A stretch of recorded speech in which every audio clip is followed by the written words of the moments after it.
Okay, so welcome one day more to Pharma Forum webinars. It's a pleasure having you enter into the webinar. Please use our chat if you can hear us without problem, and if the video it's okay, you can use the chat. It's down.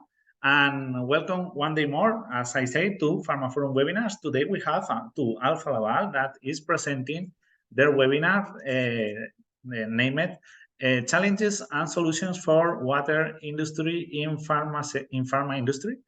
And today we have 4 panelists. I will present them. The first one is Amir Jahangiri. He is Global Industry Manager in Pharma and Biopharma and Hygienic Fluid Handling. The second one is Patrik Arvidsson. He is Senior Specialist Pharma Industry, responsible heat exchangers in Biotech and Pharmaceutical. And we will have 2 more panelists. That is Javier Rodrigo, is Food Heat Transfer Manager, and Edgar Vertige, he is Hygienic Fluid Handling. Both of them explain some things in the presentation of Amir. Amir, are you there? I'm here. Thank you very much. So I remember to our assistant that if you have any question, we will answer at the end of the webinar. You can use our chat or our Q&A section, and you will can write your question, and we will answer at the end. So Amir, I take your time. Have a good luck with your presentation. Thank you very much. I will share my desktop. Okay, set your presentation. Sorry, it's mention host disabled participant screen sharing. Oh, sorry. Yeah. Now try. Okay, right. Let's go and share. And then, perfect. See. You see my presentation, right? Perfectly. Thank you. Good. Thank you very much for introduction. So thank you everybody from Spain. The webinar that we will cover today is a pharmaceutical water system, challenges and solution. So a little bit background about me. I'm Amir Jahangiri, Global Industry Manager for Pharma and Biotech in Hygienic Fluid Handling, Denmark, Alfa Laval, Denmark. I worked 7 years in pharma industry before joining Alfa Laval. So this is a little bit background about me. Today with me, my colleague, Patrik Arvidsson. Patrik, please mention. Hello, something. Patrik Arvidsson here. Work centrally in Alfa Laval with the heat exchangers for pharmaceuticals for the past 20 years. Happy to be here, Amir. Thank you very much, Patrik. Today, we are going to cover this agenda. We are talking about the water system, in specifically the existing challenge that you have today is about the bacterial growth, about the erosion in the system that you can see. Maybe we will talk about that later. And then we are talking about the sustainability related challenges that it's huge today about the water consumption, energy consumption, CO2 emission. So to overcome these challenges, we need to have a holistic approach to the systems to understand which kind of action do we need to take in order to mitigate the bacterial erosion and water consumption, and have as I said, the holistic approach to manage all those the challenges simultaneously. And then we will talk about the regulation, FDA, so for example, and guidelines, and then the new hot topic that is EU GMP Annex 1. EU GMP Annex 1 introduced to August 2022, and they gave Eurodelex gave 1 year to the end user pharmaceutical company to implement that. It means that the deadline was August 2023, and then they made a little bit exemption for some parts. So, but the majority of the pharmaceutical water system, pharmaceutical company needs to should implement that Annex 1 in August 2023. So, and looking to those regulation and guidelines, we are going through some meanings, some sentences that shows us how regulations support innovative and sustainable solution to overcome those challenges. So they show us be proactive. So we will talk about that. Right now we have one pool. I will stop and then please share the pool number 1 that people can answer that.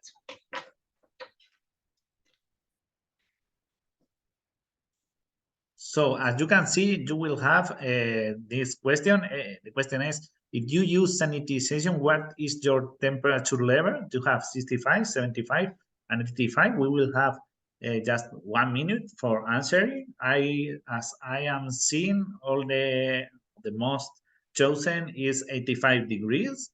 And I think it's the main answer of almost more of the 60% of the participating of the assistants. So I think the less important is 65 degrees is the less chosen in the pool. So if everyone has voted, I stop the pool. And as I said, Amir, the most chosen is 85 degrees and the less chosen is 65 degrees. Okay, right. A majority have chosen 85. The C choice. Yeah, it's the number. C, the C, the Okay, 85. Right. Okay, yeah. Right. Okay, so we have some idea why I understand why they are majority go with the 85 degrees. But can you see still my desktop? Okay, so yes, should we go seeing, to the? We are seeing right. Yeah, right. So about the USP water specification, right now my focus will be only on microbial or bacterial growth. And I will connect that to this pool that we had it. So as you can see here, almost all those pharma monograph, such as US Pharmacopy, EU Pharmacopy, Japanese, Chinese, Indian, more or less they have the same criteria, no major differences between US, EP, Japan, China, and India. So, and then the microbial should be 10 colony forming units per 100 milliliter for WFI and 100 in purified water. So, and there are some criteria about the TOC. I will talk about the TOC a little bit, that there is a limitation in 500 ppb and the connection between those two together. So go back to the bacterial control and bacterial growth. In order to grow the bacteria such as human need the energy source such as carbon to survive and to reproduce themselves. They need the nutrients and they need a good temperature, such as us, that we are feeling good in the 37 degree, and the oxygen concentration, pH, and they need water to survive. So if we change some of those criteria or some of those resources, then you make it difficult for the microorganism to survive. If, for example, if you eliminate the carbon, other nutrients, then you can kill them.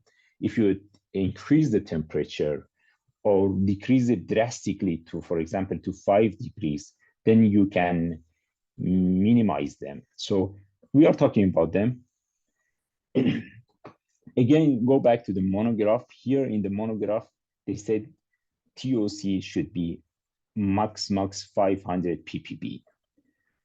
And why we are talking about TOC? Because TOC is the source for the carbon, and carbon is an energy source for the microorganism to grow.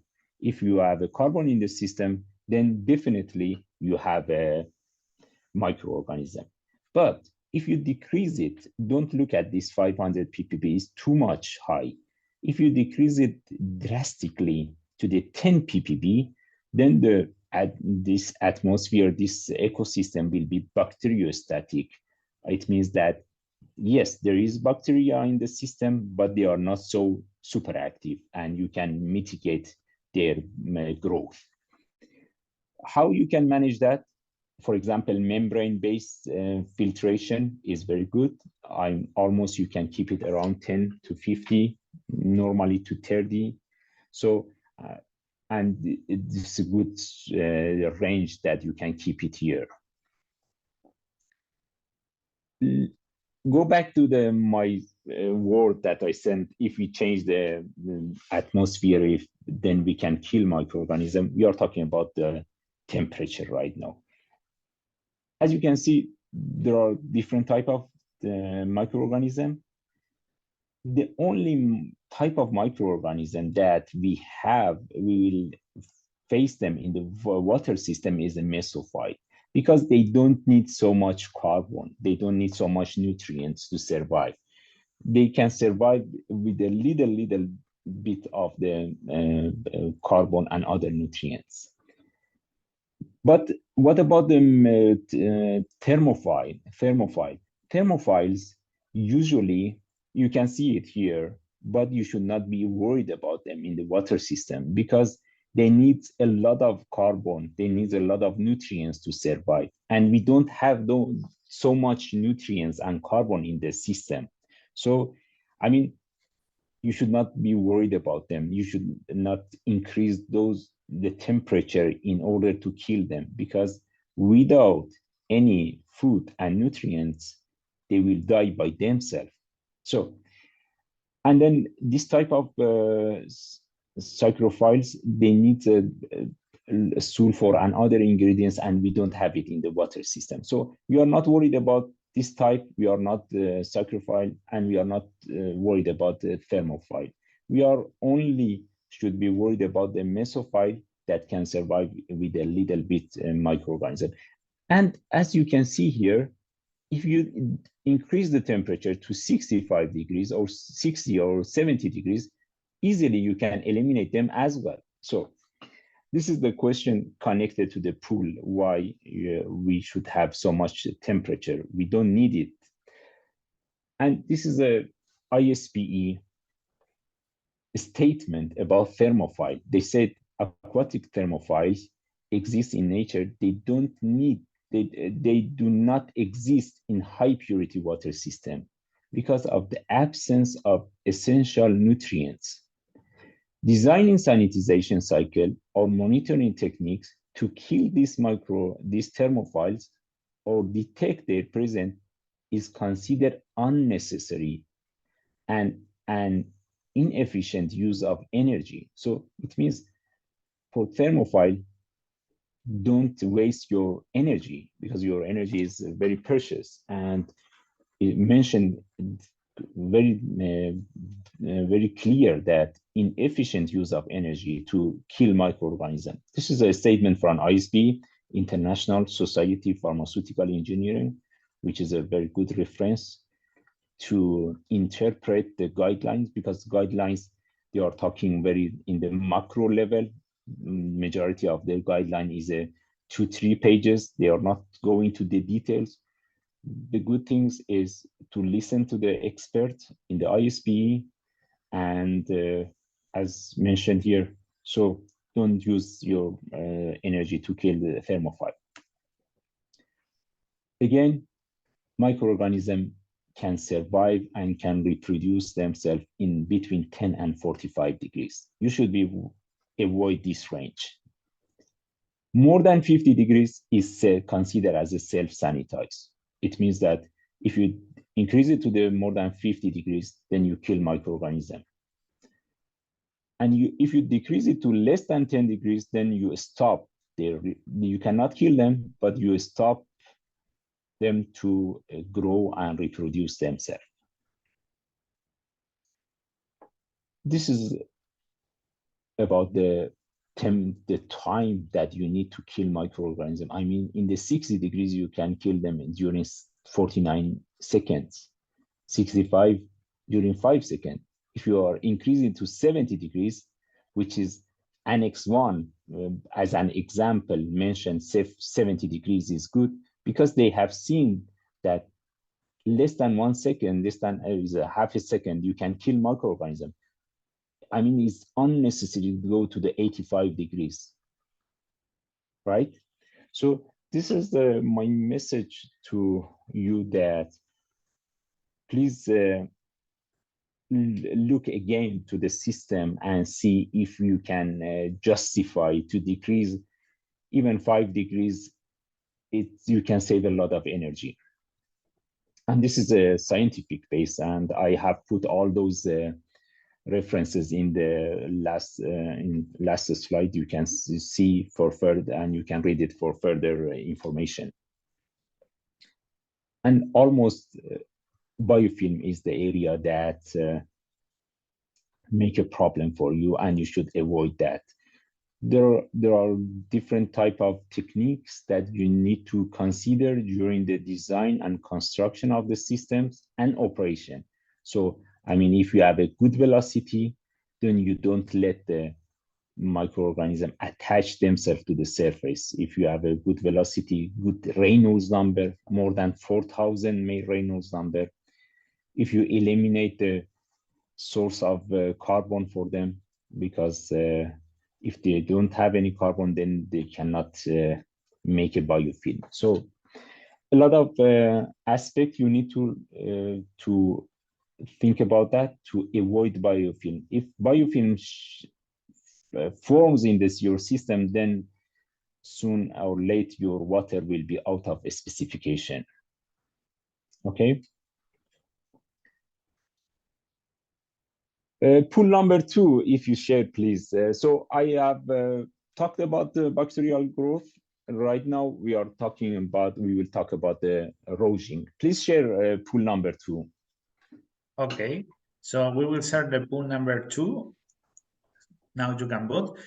Have you seen any erosion in your water system? The options are yes, no, I don't know. And obviously the most chosen at this moment is yes, but surprisingly the second chosen is I don't know. So okay, we will wait some more seconds. We will wait 5-10 minutes, 5-10 seconds more. So yeah, we will wait because we have almost the same answers in between yes and I don't know. It's almost a tie right now. There are some people that is still voting, but with the 60% of the participants voted, there is a tie between yes and I don't know, and the less chosen with a 10% is no. So yes and I don't know it's faded. Okay. Okay, right. So okay. I finished the yes. Thank you. So okay, so you are aware about most of you aware about erosion. Let's go to the erosion. Okay, erosion. It means yes. Again, I will take another statement from ISB baseline water and steam, volume 4, 3rd edition. Here they are talking about the presence of erosion normally is more apparent in the system operated continuously or intermittently at elevated temperature. Elevated temperature means high temperature. So one of the there are several factors that affect erosion in the system, but the main one is the elevated temperature. You see erosion less in the ambient system, ambient water system. So there are 3 types of erosion. Erosion class 1 is a limonite, ferrous oxide. It's happened in the upstream in another place, and then they show them in downstream, for example, in the chamber of the pumps. And is orange and red color. and you can remove it by finger. Is not so strong. So there are you should not mix erosion with the corrosion. Is another phenomenon. So I will explain why erosion happen in the system. This is a erosion number one, class number one. Class two erosion is a hematite. It's happen when you have a halide or chloride in your system, and is very strong. And more frequently, we can see that in the system that is mechanical polished. If you have an electro-polished system, you can see less, and is almost stable. And you need to use a de-erosion agent, chemicals, such as different kind of acids, such as citric acid with a 50 degrees temperature to remove this kind of erosion. And the color is gray and black and blue. And the third, class 3, is a magnetite, which is a very strong, and we have seen that mostly in the steam system, and is very strong and black color. If it's stable, we recommend that don't touch that because it's stable. Meanwhile, don't generate any particle, don't touch that, because removing that is needs a lot of energy, needs a lot of chemicals, and then after some while is coming back again. And removing that is not easy. You need to use a strong acid, and the strong acid make scratches in the metal. So if it's stable, don't touch it. Why erosion is happen? When you have a breakage in the passive layer of the stainless steel. Stainless steel by nature make chromium oxide layer, which is very thin, but is very strong against any corrosion. But for any reason, due to the biofilm, due to the erosion in the system, if it will be some breakage in this passive layer, then the iron can come and then release, and iron is looking for the oxygen and then make a different type of erosion number 1, 2, 3 in the system. So, but this breakage is not permanent. If you remove the biofilm, if you do a repassivation or de-erosion, then you can heal this breakage, and you can make again a good passive layer. So what this is the different aspect that has been tested by Matithen and other. They made a study and they did tests in different type of stainless steel in different atmospheres. So the outcomes of the this kind of test is I have summarized them here. So if for example, if you have an atmosphere included CO2 and nitrogen, then definitely you will get the erosion. If you have pure only air, atmospheric air in the system, doesn't show any erosion in the systems. So air by itself doesn't make any erosion, but halides and other CO2 and nitrogen make it. So this study by this team shows that there is no big difference between the stainless steel types. Majority of them are good if you have an electro polishing. So mechanical polishing, absolutely we don't recommend. So electro polishing with a good quality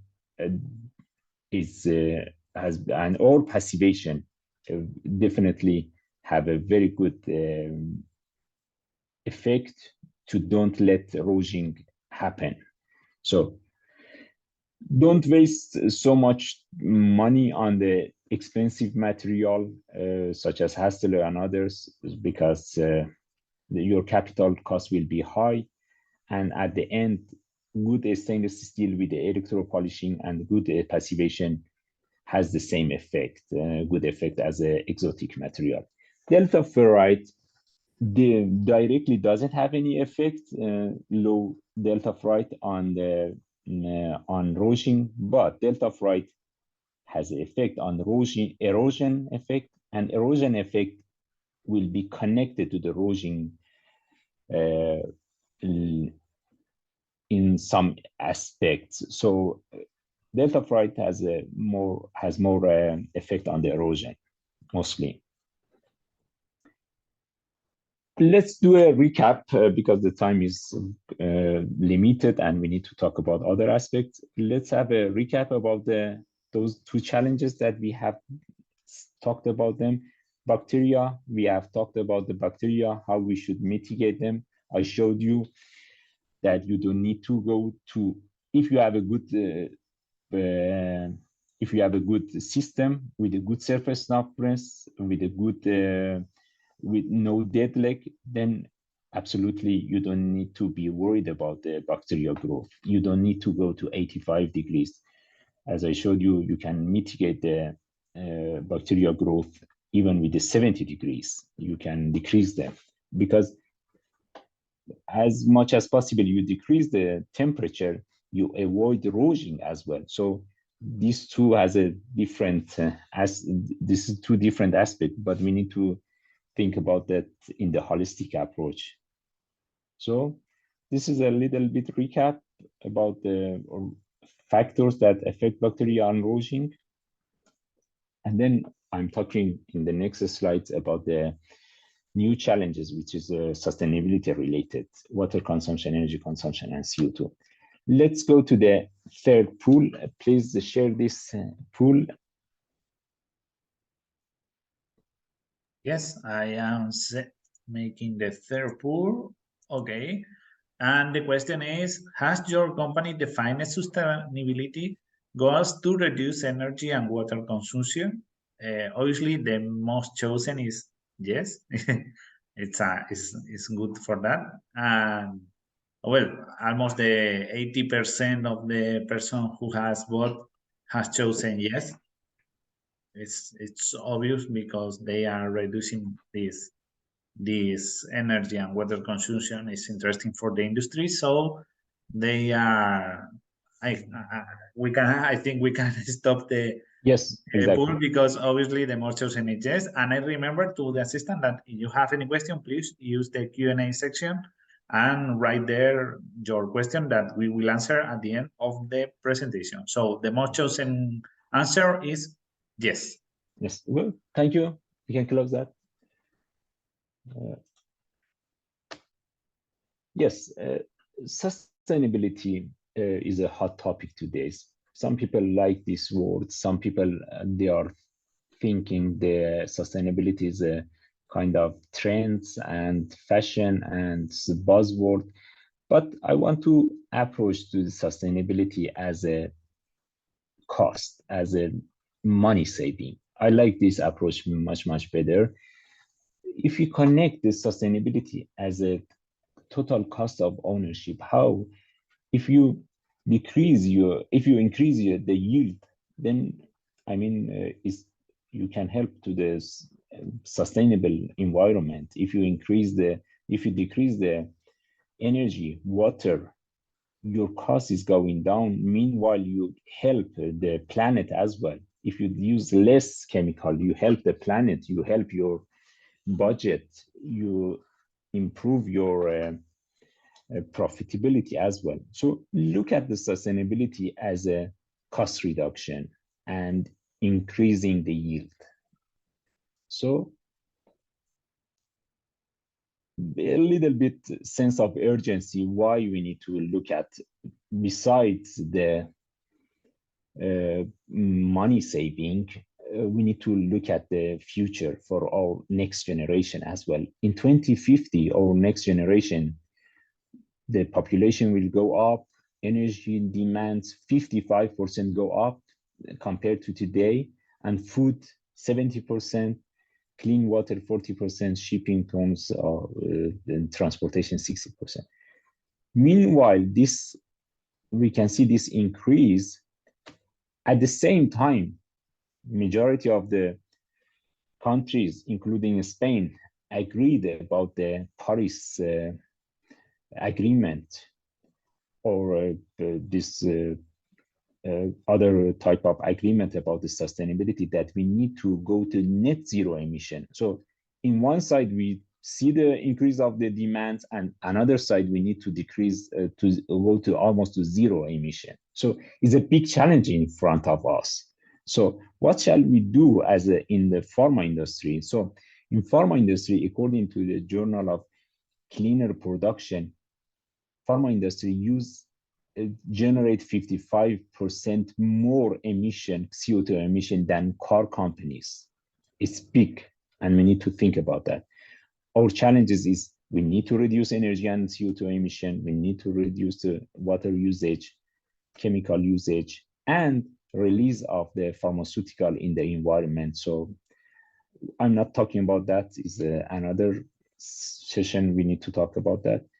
But let's look at what we are doing to our environment. For producing 1 kilogram monoclonal antibody, 7,700 kilogram raw material we use to produce 1 kilogram monoclonal antibody. From this 7,700 kilogram, 7,000 kilogram or liters is only the water. So we can see 7,000 liter water just to produce 1 kilogram MABs. In other industry, for example, in dairy, in the brewery, in beer, for 1 kilogram or 1 liter of beer or milk, they use mostly 2 liters or 3 liters water, but we are using a lot. We need to consider that. So to find the right balance right now, we need to think a little bit different, because we have a kind of dilemma. We don't know, should we control the bacteria by increasing the temperature? Is one question for us. Another question is, if I increase the temperature here to kill the microorganism, then I make erosion, and then I need the water, and I need the more energy. So we need to think a little bit different to see how we can solve this problem, this unbalance.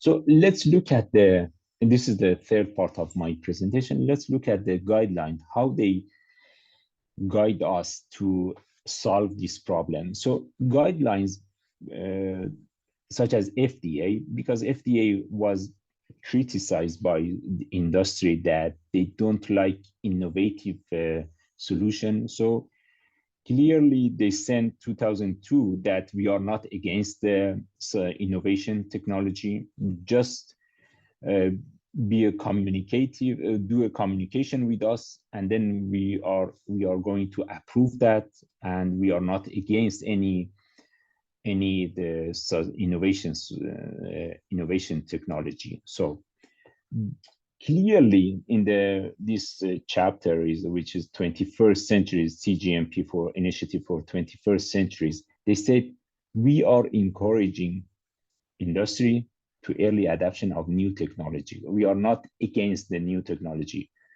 We are against the bad technology, but we are open for the new technology, innovative technology.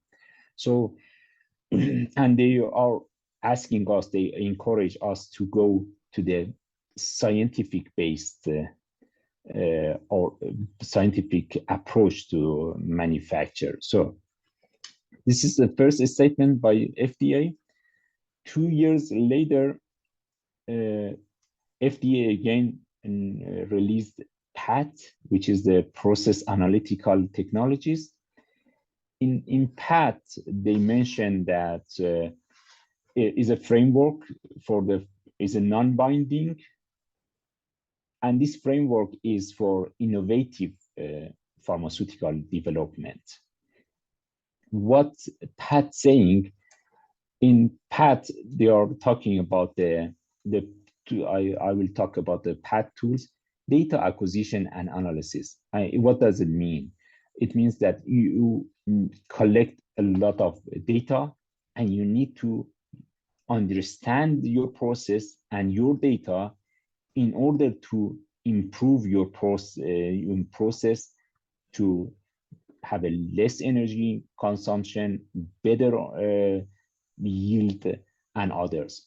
And then they are talking about the process analysis. So, and again, they are talking about the continuous improvement and knowledge management tools. So then the third part is Annex 1 that I want to mention is a hot topic. And I will talk about the chapter 6 of Annex 1, utility, focus on water systems. I will take some quotation from the water system part quickly. And my focus will be on three objectives: ongoing monitoring data based on Annex 1, innovative hygienic design. I will talk about the whole system and equipment, and then maintaining equipment documentation and installation. So I don't cover all water system, just those three. Okay. Let's go to the ongoing monitoring data. Annex 1 is 615. They are saying continuous monitoring system such as TOC is much better and give a better indication of overall system performance than discrete sampling. So they said, please go with the continuous monitoring of data because it's much, much better than take a one-by-one sample and send it to the laboratory. This is has been supported by PAT as well, because they are in PAT saying continuous learning from the life cycle of the product, information, data collection from the whole life of the product can help you to justify proposal for post-approval changes. What does it, what it means? For example, let's look at the TOC. TOC, as we mentioned, is a source for microorganism. You need to define an alarm limit and action limit. And this is based on your knowledge about the pharma, if you see that the TOC is increasing and soon you will be out of alert level, then after some while, definitely you will be out of action level as well. And if you don't do any mitigation on that, then suddenly you are out of a specification as well. So data acquisition is important. Data analysis, you need to collect those data, understand those data. For example, if the municipality changed the water source, then you get the high TOC, because if it's a very high rainy day and then a lot of, especially during the fall or autumn season, the leaves is falling down and then we see a lot of carbon in the system, organic carbon, and you drastically go up. So you need to communicate with the municipality that inform you if they want to change the raw material, raw water. So this is both of them. If the Annex 1 FDA encourage us to understand our process, define an alarm limit, action limit for our process to avoid any out of a specification and downtime. So again, another chapter, another part of the Annex 1, they are talking, you should define alert level based on initial qualification and data, and thereafter periodically reassess on data obtained during the requalification, and then they encourage us to do a reassessment of the system. So Annex 1 talk a little bit vague about the alarm limit and action limit. I would like that refer you to the ISPE, again, volume 4. ISPE has a better explanation about the alert limit and the action limits. So let's go to the second part of the Annex 1. They are talking about the innovation, hygienic design. So they said the WFI should produce by distillation or purification process that is equivalent to the distillation. So, for example, 10 years ago, 20 years ago, all manufactured with the distillation, but today they don't, they are open, European GMP are open for the another technology, innovative technology, because they are, for example, they included here. This may include the reverse osmosis with the appropriate techniques such as completed with the EDI and ultrafiltration. So this is a good indication for us to be more open to the new technologies. This is a water system as a general. You can see feed water is coming, and in the final, there are 3 types right now. Maybe in future will be more. Multi-step effect, still vapor compression, and membrane that will be completed with the EDI and ultrafiltration that you can run it in the low temperature. And majority of the pharmacopy has accepted this kind membrane-based. US 2006 and Japan and others, EU has accepted that in 2017. So this is a little bit comparison between those 3 technologies. And as you can see here, if you run the system with a membrane compared to the multi-step distill, you can save drastically 94% energy compared to distillation. And then if you run it in the vapor compression, you can save with the 75 degree, you can save 43% energy. And if you change from 4 stage to the 5, then you can save 8%. So energy consumption is very, very low in the membrane system, but membrane system has its own disadvantages. So you need to think about your favorite systems, but please consider energy consumption in those 3 technology. Big changes between membrane and distillation. And in the storage and distribution loop, after generation, you need to circulate the water in the systems. We have done this calculation based on 10,000 cubic meter water generation and distribution in the system.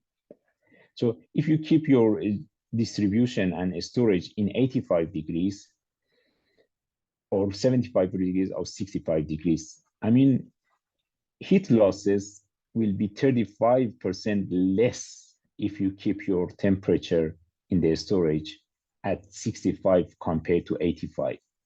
So it's a big energy saving. You have it in if you run the system, if you run the storage in 65 degrees.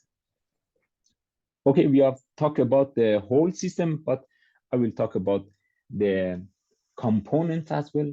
This is a cost for to having pumps in the system. 85% of the pumps cost is energy. Only 7% of the pump is capital and installation of the pumps. So in 10 years, this is a calculation based on 10 years, major part of your cost connected to the pump is energy. Okay, this is a comparison between efficient pump and non-efficient pump. So if, for example, one pump that used 9.7 kilowatt or 11.5, you can save a lot of energy and you reduce a lot of CO2 if you choose a good pump with a low energy consumption. And this is your choice to go with a lower capital and then have a big operation cost, or vice versa. I mean, buy a better pumps and save it with the less energy consumption.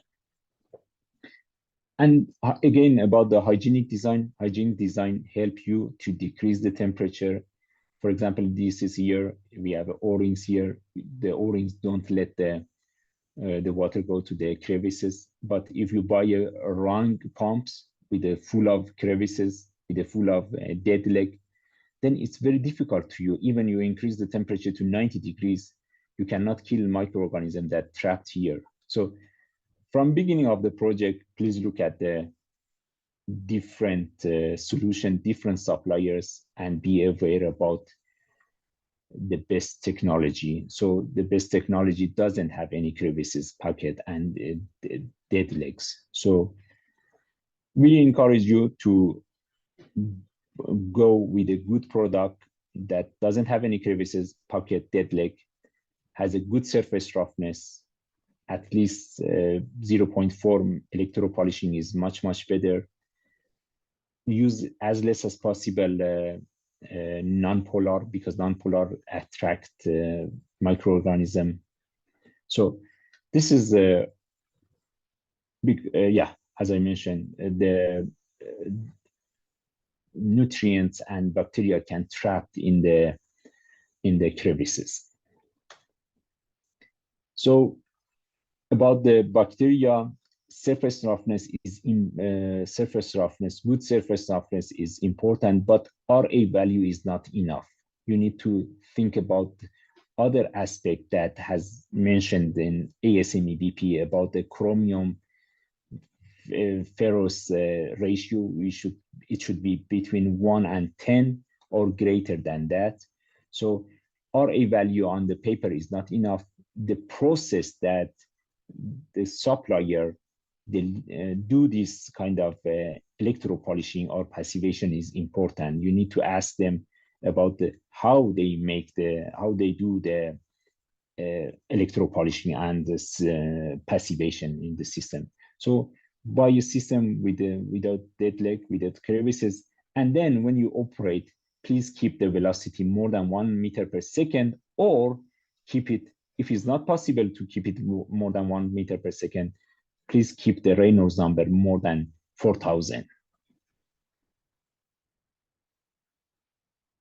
This is a good practices. I can show it to you. This because if you in the heat exchanger, when they manufacture in the first tube sheet, they need to expand the tube to the tube sheet, and there is no welt here. It's only welt happened in the second tube sheet. In the first tube sheet or inner tube sheet, majority of the supplier use a mechanical expansion. Mechanical expansion destroy this passive layer. For example, in Alfa Laval, we use a hydraulic expansion. It means that water is coming here with a 50 bar, press the tube to the tube sheet. So we don't do any scratches in the system. So this is one example that I wanted to show you about the difference between the good technology and bad technology. Usually, majority of the customer use a static spray ball. A static spray ball, absolutely, we don't recommend that, because the static spray ball always make erosion in the system. Definitely make erosion in the system. Alfa Laval provide two solutions: rotary spray head, and rotary spray head with the PEEK material. We call it a slide bearing. There is no ball bearing here. So we recommend this one to the water systems, and our customer, key account customer, Novo Nordisk, which is the biggest customer for us in Denmark and around the world. Other customers such as GSK, Pfizer, and other, they like this technology because we don't have any bearing here. And with that, you avoid very good, you can mitigate very good the erosion in the system. Last part of the document, my presentation is maintaining equipment documentation and this installation. So Annex 1 mentioned you should maintain this during the life cycle of the your process, the documentation about the installation, about the pipeline direction, tanks and vessels. My recommendation for you is to scan the manual and certification when the supplier delivers it to you, or ask your supplier to save it in their database. For example, we in the Alfa Laval, we save all documentation for you as an end user for 10 years. In case you buy a pump from us, you need to go and read the serial number, go to this, find my certificate is open. You don't need to have any username, password for that, and is open. Write the item number and or serial number, click on search, and you can find it. And we try to save it even more than 10 years, but we promise you 10 years we keep it. Why is important? Because it makes much easier for you to do validation. When you have a serial number, you can easily come and download it, and then we can support you with a spare part that is like for like. You don't need to do a revalidation. So if you buy one heat exchanger today, and then you want to, after some years, you want to replace it with for any reason, then you can ask, okay, we bought this heat exchanger and we deliver the same heat exchanger. That will be easy for you for validation. This is references for further reading.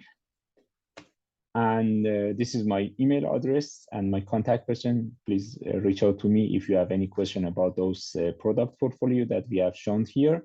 If you have any question about the heat exchanger, Patrik Arvidsson can help you together with Javier. Thank you very much for your time, and it's time for Q&A. Patrik, do you have any words that you want to add before the Q&A? No, we can continue with the Q&A. I think we got a few questions. Yes. Can you read it, and me and Patrik? Yeah, I can read the questions. So we have different questions about the different topics. So I'll start, if you don't care, I stop the share the screen. Yeah, please. And I will start with the question. The first question that we have is from Beatriz. She asked that what is the appropriate temperature range for purified plant water to prevent bacterial proliferation? Is a strict range defined by the pharmacopoeia? I mean, they don't mention it directly, but as I showed you in the Annex 1, in chapter 6, they said 70 degrees is, again, they don't mention it because it's a legal things. They should not mention exactly which temperature is good, which temperature is bad. But as a general, I can show it in the 610 in Annex 1, they said, which minimize the risk of microbial growth, e.g. by constant circulation. Can I show again here this part of the Annex 1 is making better sense for the people to see this. Okay, can you see again my mouse? We can see it. So here they said stored and distribute in a manner which minimize the risk of microbial, e.g. by constant recirculation at temperature above 70 degrees. So 70 is good. Do you need to I can add there, Amir, yes, that there is no legal level. I mean, you can actually have a cold WFI system or purified water system. Yes. The only thing you need to think about is that you need to sanitize a cold system. to keep the bacterial level down. And you also need to be in control of the, especially WFI, the endotoxin level, because you have a level on the endotoxin for WFI. Exactly. And that you cannot remove the endotoxin with sanitization. So as long as you're below the level mentioned in the pharmacopoeia, you can have whatever temperature you like, just so you're in control of all the bacterial and endotoxins. Yeah, thank you very much, Patrik. It's very wise word. And here they mentioned EG as an example. They don't say you need to keep it 70 degrees. So depends on your understanding about the system. Okay, thank you. If you're interested in Annex 1, remember that in Farm Spain Industrial, we are publishing different articles focused in this topic. And so we are with the next question that we have. It's what do you recommend do with a class 2 logging? In our system, we work constantly with 65 and 70 degrees, and we do the sanitization with more than 80 degrees during 1 hour. So what do you recommend to do with class 2 logging? I can help out here, Amir. Yes, please, I mean, please do it. class 2 ruching is normally, you will see that if you have chlorides present. Yes. And you don't need much chlorides because you're fairly hot. So you will see this if you have small amounts of chlorides present. And also if you only have mechanically polished equipment. So you can reduce the class 2 formation of ruching if you have electropolished equipment. Okay. Yes, exactly. Thank you, Patrik. And because we are talking about logging, what is the main source of logging class 1 for an example? Again, you can take that, Amir, if you want. No, please take it, Patrik. Yeah, it's as Amir showed, it's when you remove the passive layer on the steel, you have a source of ruching, and that can be in bends or if you have scratched surfaces. It's also a source if you have bad welds or a big heat affected zone. You also a source of ruching. Yeah, I forgot to say it. Thank you. Remind welding, except the welding, bad bending in the heat exchanger. If you have a bad bending and the sharp bending, then the velocity is going up. Erosion happen. Then after erosion happen. And what was more? And in the expansion area that we showed it to you, do you want to add something more, Patrik? No, this is. And electropolishing is very important because with the electropolishing you remove the residue of the metal that has been trapped in the system after the mechanical polishing. If you have a electropolishing, you have a smooth layer and as less erosion in the system. Yeah. So is electropolishing enough to create a passive layer to protect against logging? It's not all electropolishing will passivate, will create a passive layer. Yes. But there are many different types of electropolishing. So normally, if you only say electropolishing, it's not enough to create a passive layer. So, but for example, in Alfa Laval, we have standardized on a certain electropolishing. It's called ASTM B912. And that is enough to create a passivation layer. It is defined as a passivation procedure actually as well. Right, exactly. I remember to all the assistants that we will publish this presentation online in our YouTube channel, so you will see it again. So next question: if I use a plate heat exchanger for WFI, can we reach 1 meter per second velocity to avoid biofilm? That's a good question. I can take that, Amir. Thank you. In a plate heat exchanger, you will probably not reach 1 meter per second, and you will probably not reach Reynolds number 4000. But we have to remember that in the guidelines, we are talking about straight pipes. So in a straight pipe, you want 1 meter per second or a Reynolds number above 4,000. But why? Because of turbulence.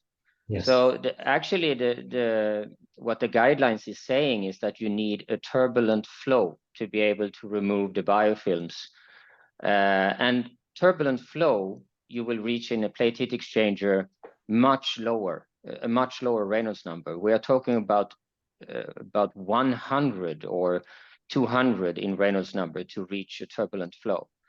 So in a plate heat exchanger, you don't follow the Reynolds number 4,000.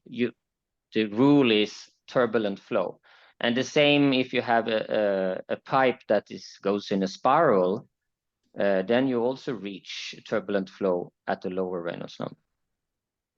And they asked us about electropolishing again, and they say, but electropolishing is for new installation, but if you have broken you must to change your pipes? No, passivation, again, if you are thinking, okay, if you do a derouging, then you need to do a passivation again, definitely. So it's no need for the new pipe, just because the pipe is stainless steel by itself. If you remove all the dirt, including biofilm, including rouging from that, by itself make a passive layer, because the chromium will migrate to the surface and will be contacting the air. But this passive layer, by naturally passive layer, is not enough. We recommend after derouging, do a passivation to make a strong chromium oxide layer. Okay. We have another question. Beatriz say, we have got in our laboratory an alert TOC defined by 100 ppb. Is necessary to maintain this value or only with action level TOC 500 ppb is enough? No, definitely, as I showed you, as a PAT recommend and then Annex 1 recommend, you need to have an alarm limit, action limit.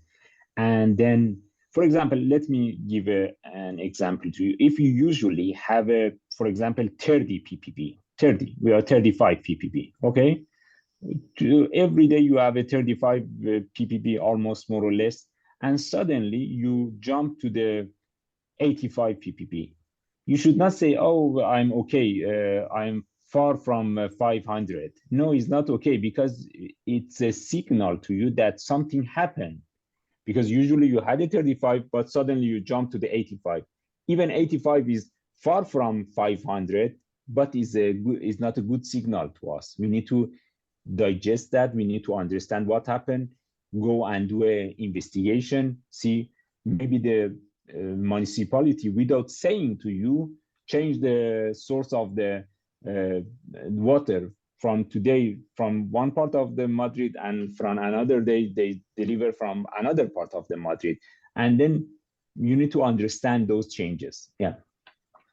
And I can also fill in there that if you have alert level at 100, and the level in pharmacopoeia is 500, so it depends a little bit on what you're after. You can have an internal guideline that says that you're not accepting more than 100, and you have to follow your internal guidelines. Yes. Absolutely, yeah. Yes. Okay, and the last question that they write to us after the first question that you answered, how you can remove the endotoxin? Yes, with filtration, you can remove it. Yes. Okay. But if you don't have equipment to remove endotoxins like membranes or RO or anything like that, you have to discard all the water. Okay. Yeah. So I think that we have no more questions. Thanks for your time. Thanks, Amir. Thanks, Patrik and Edgar and Javier that was in the saddles. So thank you for the time. If you have anything to add to this webinar? No, thank you very much only for your Thank time. you. Thank you. And, So very thank you for good. the time. That was a good Thanks for your discussion. question to the assistant. And Welcome. remember, Pharma Forum will be next year, 25 and 26 of September. So hope to see you there. Thanks, Alfa Laval, for this interesting webinar, and see you there. Bye-bye. Hey, Bye-bye. bye. Bye. Bye. Bye.